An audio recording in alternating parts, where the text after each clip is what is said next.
정의당 소속으로서 이제 국회의원도 하시고 네. 이렇게까지 했는데 최근 들어서 이제 정의당 지지율이나 많이 하락하고 있지 않습니까? 네. 뭐 정의당 고유의 색을 잃었다는 비판도 많고 비난도 많은데 이런 상황을 어떻게 보고 계시는지 앞으로 정의당이 어떻게 나가야 되는지 좀 설명해 주시죠. 이미 정의당은 작년부터 뇌사 상태다. 정상적인 그 정당의 기반이 허물어졌다. 사실은 그 전에는 정의당이 국민들 사이에서 지지율은 낮아도 호감도가 높고 또 항상 사회 문제에 의제를 설정해 가면서 맨 앞줄에서 일을 하는 정당이라는 인식만큼은 강했는데 지금 정의당을 보면은 그때 정말 우리가 하나의 공동체로 묶여있던 당원 공동체가 완전히 파괴돼서 순수한 분도 계시지만 그때와 비교하면 거의 뇌사 상태. 그럼에도 우리 탈당이나 이런 걸 안 하시고 남아 계신 이유는 뭡니까? 그런데 저마저 떠나면 진짜 없어집니다.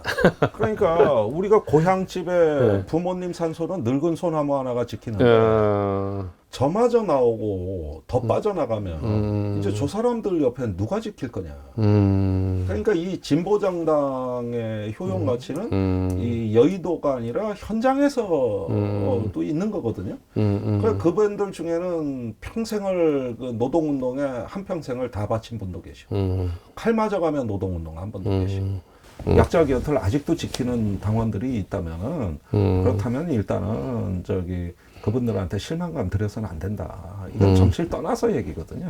외교 전문가로서 최근 정부가 우리 그 강제징용 해법안을 발표했지 않습니까? 네. 뭐 우리가 다 떠안겠다 뭐 이런 식으로 상대방이 뭐 사과를 하든 안 하든 뭐 우리가 먼저 용서하자 뭐 이런 식의 해법안을 발표했는데 이 부분을 평가를 좀 어떻게 해주실 수 있는지. 그러니까 설령 일본하고 관계 개선을 하고 싶더라도 일단은 무언가 일본에게 우리의 매력과 또 일본의 약점을 적절하게 공략하면서 이걸 우리한테 조금이라도 더 유리한 방향으로 얼마든지 협상을 할 수 있었는데 굳이 무엇에 쫓기듯이 이렇게 서둘러 징용 문제 해법을 발표했어요. 협상가로서의 어떤 내가 볼 때는 기본적인 자세를 버려버린 거죠. 그건 완전히 포기한 거죠. 포기한 거죠. 그런데 협상을 안 하겠다는 거죠. 윤석열 대통령은 강제징용 배상 문제나 이런 역사와 과거사 문제는 이미 머릿속에 없습니다. 그거는 뭐 협상을 하고 뭘 해서 풀 수 있는 문제라는 생각 자체가 없어요. 그거는 작년에 9월에 뉴욕의 유엔 총회에 참석하기 전에 뉴욕타임즈 와서의 인터뷰에 과거사와 현안 문제를 한 테이블에 놓고 그랜드 바겐, 일괄 타결로 풀고 싶다는 말을 했었어요. 그런데 일본 정부가 무슨 말인지 모르겠다고 나온 겁니다. 우린 그런 거 아는 바도 없고 들은 바도 없고 우선 수용할 생각이 없다. 과거사 문제는 한국 정부가 풀 문제인데 뭘 테이블 위에 가져오겠다는 얘기냐 해가지고 문전박대를 당한 거예요.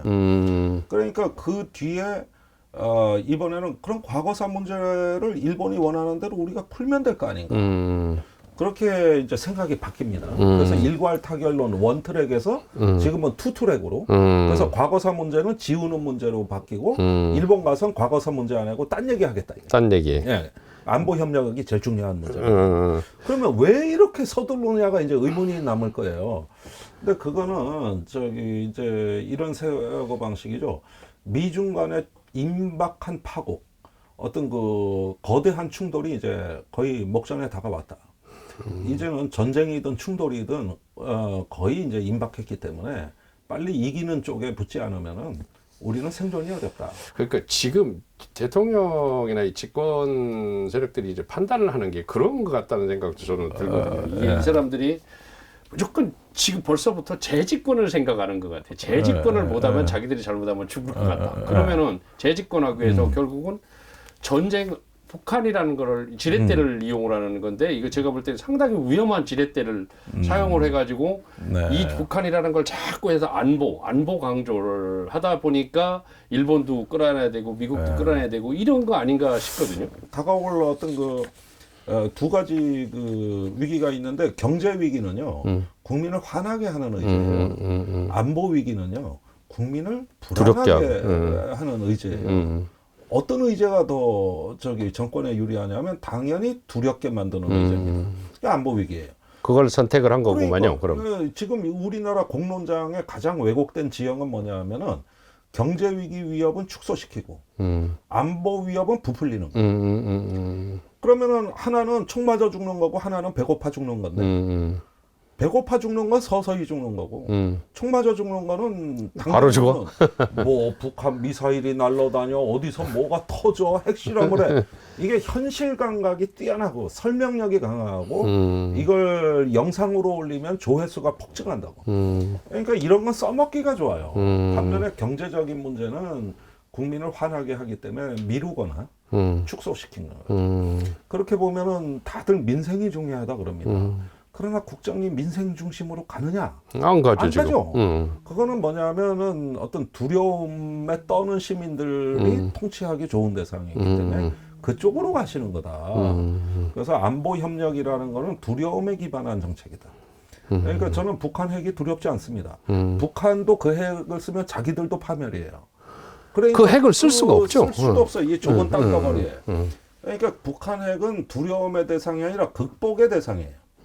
우리가 어떻게 하면 핵무기를 가졌을 때 그 핵무기를 못 쓰게 만드느냐의 정책을 역량을 기울여야 되는 것이지 쏠 테면 쏴봐라 우리도 쏜다 이게 무슨 정책이냐고. 그거는 두려움에 기초한 공포에 기초한 정책 설계인데 사실은 이게 더 책임을 물어야 될 그 사항이 어떤 국민을 두려움에 떨게 만드는 그런 무능한 권력이 있다면 오히려 그걸 더 우리는 규탄을 해야 되는데 현실은 거기에는 복종을 해버리고 화가 났을 때 행동을 하시는 거예요 시민들은. 그렇게 보면 지금은 우리가 그런 어떤 그 안보에 부풀려진 위협에서 떨지 말고 이걸 극복할 수 있다는 주체적이고 능동적인 사고를 갖는다면은 이 문제는 아무리 권력이 뭐라 그래도 우린 이겨나갈 수가 있죠. 그 이빨에는 이빨로, 핵으로에게는 핵으로 이렇게 대응하면 안전해질 거라는 착각은 그건 두려움의 사고예요. 그게 아니라 그 핵무기가 공멸로 가는데 북한도 정권 유지에 매달리고 있는 하나의 권력이 살아 움직이는 생명체라면은 어떻게 북을 관리하느냐에 따라서 그 핵은 가졌대 못 쓰는 이런 어떤 길로 안내를 해야 되고 그게 궁극적인 비핵화로 가야지. 안 그러고 핵 대 핵으로 이렇게 되면은 이건 무한정 무제한 군비 경쟁이 되는데 그러면은 이제 진짜 화산 위에서 사는 겁니다. 그렇죠. 예. 자, 우리나라의 외교나 뭐 이런 것들이 그 미국이 원하는 대로 이제 다 끌려가는 그런 느낌이 드는데 뭐 특히 일본한테도 그렇고 특히 미국한테도 그렇고 그런데 이제 한미일 협력이 강해질수록 결국은 우리나라의 발언권이 상당히 약해지지 않나 이렇게 생각을 하거든요. 오히려 주도권 행사는 아니면 뭐 물 건너갔다 이렇게 볼 수도 있을 것 같은데 이에 대한 생각이 어떠신지? 그 한미일 협력이라든가 그 인도 태평양 전략 차원의 동맹 네트워크는 그 허상입니다. 허상. 왜 허상이냐? 과거에 우리가 동맹을 결속시킨다 할 때는 경제와 안보 양면에서의 서로 주고받는 인센티브가 있다는 뜻이었어요. 그런데 오늘날 보면은 한국의 배터리, 전기차, 반도체 다 뺏어가고 있어요. 이것만이 아니라 자본 약탈도 시작됐어요. 금리를 인상해가지고. 그러니까 한쪽에서는 동맹국의 경제 공동체, 뭐 반도체 공동체를 만들자 그러지만 실상을 까보면은 미국 내 일자리 약탈이거든요. 그렇죠. 이런 어떤 기조하고 동맹 네트워크 강화가 어떻게 양립됩니까?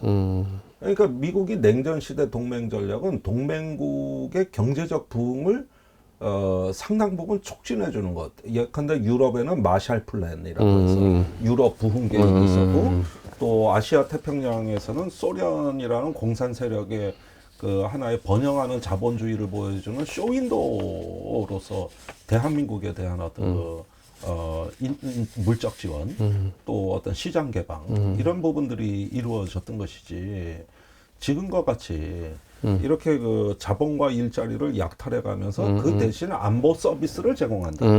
군사적인 전략 자산을 전개해준다. 결국은 이제 종속시키는 거죠. 경제 자체를. 그죠? 이렇게 되니까 그래서 안보 위협은 부풀리고 경제 위협은 축소하는 이런 게 동맹 네트워크라고 이해하는 나라는 없거든요. 그건 미국 얘기예요. 그리고 일본은 섬나라입니다. 당연히 인도양과 태평양을 아우르는 인도태평양의 원조 국가예요. 그런데 인도태평양 전략의 치명적인 약점은 아시아가 없습니다. 인도양과 태평양에 있는 거예요.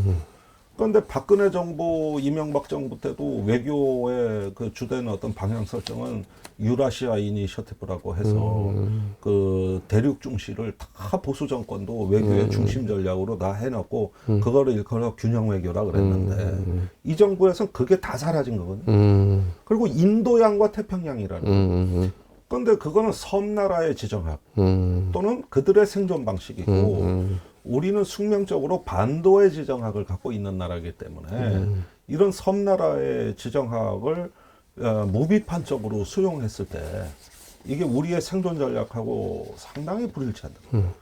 그러니까 이런 걸 동맹 강화라고 착각을 하시면 안 돼요.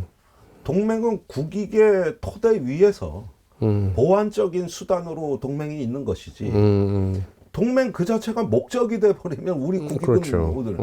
그래서 우리가 그 숙명적으로 인접국가하고 더불어 살아가야 되는 반도의 지정학은 어디로 간 것이냐.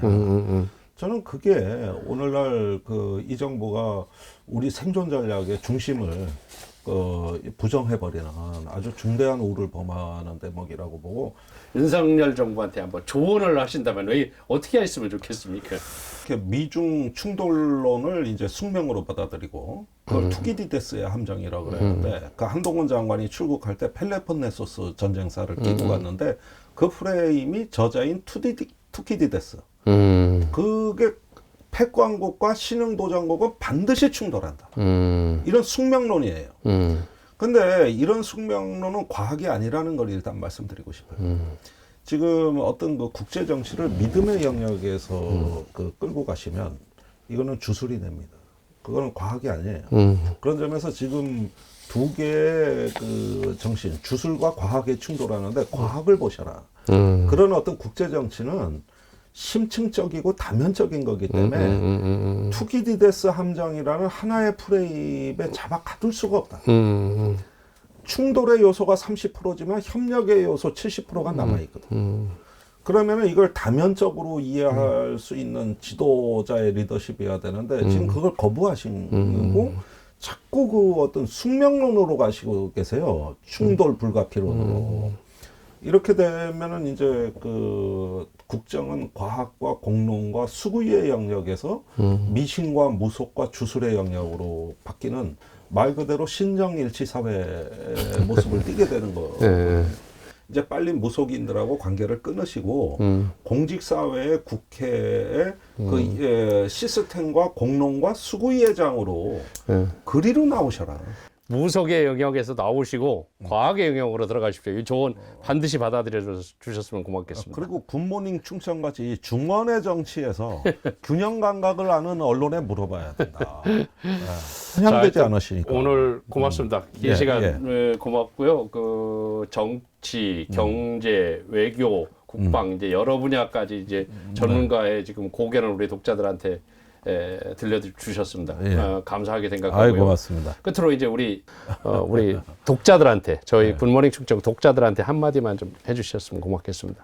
예, 뭐 저야 서울에 와 있습니다만 항상 뭐 우리 충청권의 또 중원의 이 언론 지식인들, 그다음에 풀뿌리 예술인들, 작가들, 그다음에 아직도 그 참 뭐 삶의 터전을 지키고 계시는 지역 주민들. 이런 분들을 항시 잊어본 적이 없고 또 어떤 그 충청은 편향되지 않은 가운데서 나름대로 뛰어난 균형 감각을 갖고 계신 지역 또 전국 정치의 어떤 중심이시다. 절대 충청도는 변방이 아니라 중심이다. 모든 투표 행태가 선거 결과가 그걸 입증하고 있다. 그런 만큼 바둑으로 얘기하면 대세점.